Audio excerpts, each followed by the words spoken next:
श्री स्वामी समर्थ अवधूत चिंतन श्री गुरुदेव दत्त।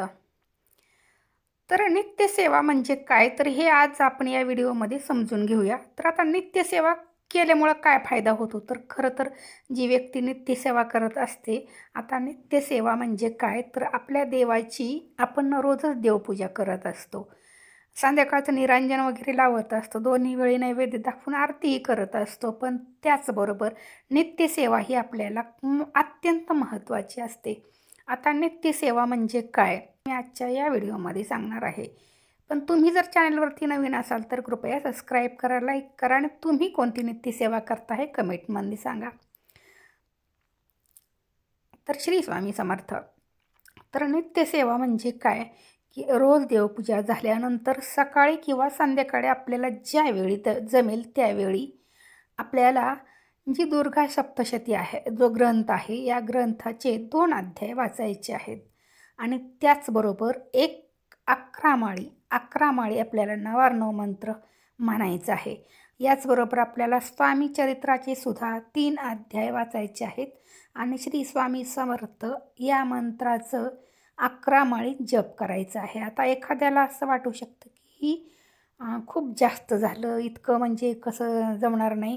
तर खरं तर हे एकदा सवय झाली ना तर हे तुम्हाला सहजपणे जमून जाईल। पण तरीही जर खूपच अवघड वाटत असेल तर हे तुम्ही थोडंसं कमीसुद्धा करू शकता। पण नित्यसेवा जर तुम्ही केली तर त्याचा खूप सारा फायदा तुम्हाला होतो। तर आता कमी म्हणजे कसं आहे की जिथे दुर्गा सप्तशतीचे 2 अध्याय वाचायचे तिथे 1 अध्याय वाचू शकता। जिथं 11 माळी जप करायचा तिथं 1 माळ जप करू शकता। दुर्गा सप्तशती हा अत्यंत पवित्र आणि तितकाच प्रभावशाली ग्रंथ आहे। या ग्रंथाचे 2 अध्याय तुम्हाला रोज वाचायचे आहेत। म्हणजे पहिल्या दिवशी जर 2 अध्याय वाचले तर दुसऱ्या दिवशी 3रा आणि 4था, तिसऱ्या दिवशी पुन्हा 5वा आणि 6वा अशा पद्धतीनं तुम्हाला रोजच 2 अध्याय वाचायचे आहेत। ही झाली नित्यसेवा। तर आता ही नित्यसेवा करत असताना एक गोष्ट लक्षात ठेवायची आहे की आपण जर जर आपण सकाळी करणार असू तर प्रत्येक वेळी सकाळीच करण्याचा प्रयत्न करायचा आहे।